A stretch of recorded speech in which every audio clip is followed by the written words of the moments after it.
Me piden unas palabras sobre Cervantes, El Quijote y León. Todo lo que he investigado sobre el tema está contenido en este libro, Huellas judías y leonesas en el Quijote.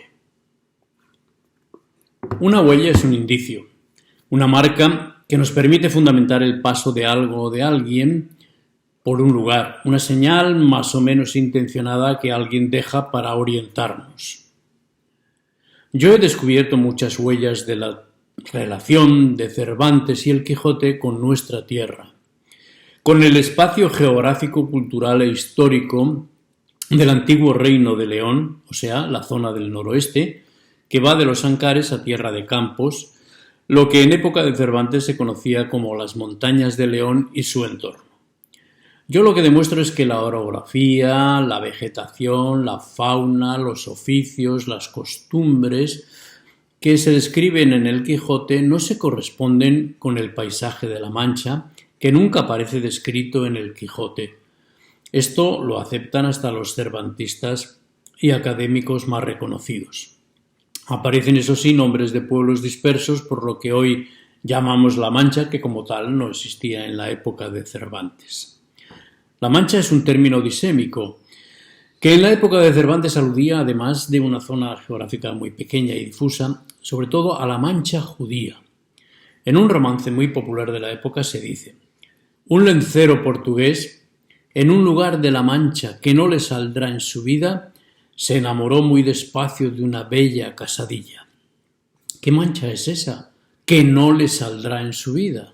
La Mancha judía, está claro. Por si alguno duda, en la novela La pícara Justina, de la misma época de Cervantes, la protagonista, que es una prostituta de origen judío, se llama a sí misma manchega, y llama manchega a la pluma que le hace un borrón, y Herodes también es manchego. Está claro, no es el lugar para profundizar en esto, pero simplemente quiero decir que en el Quijote aparecen montañas donde hay siempre una vegetación propia de esta zona, como acebos, nogales, cipreses, hayas, tejos, castaños, también hay lobos, jabalíes, osos, mastines, jacas galicianas, siempre hay verdes prados con abundante agua, en fin, agua que se utiliza también para el cultivo y la fabricación del lino, que es muy propia de esta zona. También hay, instrumentos musicales extraños como zampoñas, rabeles, churumbelas, cuernos, dulzainas, gaitas zamoranas, los cabreros, trashumantes, arrieros, perailes que cardan la lana, molineros, en fin, hasta los carros chillones llaman la atención, esos que tienen eje de madera, que son propios de la zona del Bierzo y de Galicia, ¿no?, que todavía hoy existen. También aparece el birrar, el juego de birrar los bolos, o la lucha leonesa, la danza de las espadas, en fin, cosas que aluden a un espacio, ya digo, un poco distinto al de la Mancha. Pondré otros dos ejemplos breves. Don Quijote y Sancho, camino de Barcelona, se encuentran ante el Ebro y ven unas aceñas en medio del río. Y preguntó: ¿ha habido alguna vez aceñas, o sea, molinos construidos en medio de la corriente del río, molinos, aceñas, en el Ebro? Nunca. Donde sí había, y los hay todavía, es en el Duero. Hoy podemos verlas en la ciudad de Zamora, al paso del Duero.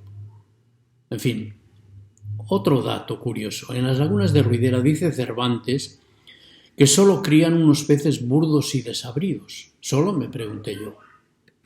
Hoy mismo en las lagunas de Ruidera hay abundante pesca de truchas, barbos, percas, lucios. ¿A qué se refiere además Cervantes con eso de burdos y desabridos? Sin duda a las lampreas, que son unos peces tipo anguilas sanguinolientos que hay que cocinar muy bien para poderlos comer. ¿Y en qué zona se crían las lampreas que exigen aguas salitrosas? Pues hay una zona de Zamora que se llama La Lampreana, nada menos, donde están las lagunas de Villafáfila conocidas. Ahí desde el tiempo de los romanos se han criado lampreas.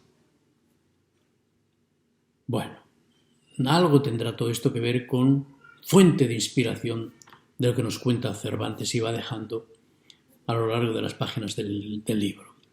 Otro dato, el cautivo, el capitán cautivo, que es un alter ego de Cervantes, aparece diciendo: en un lugar de las montañas de León tuvo principio mi linaje.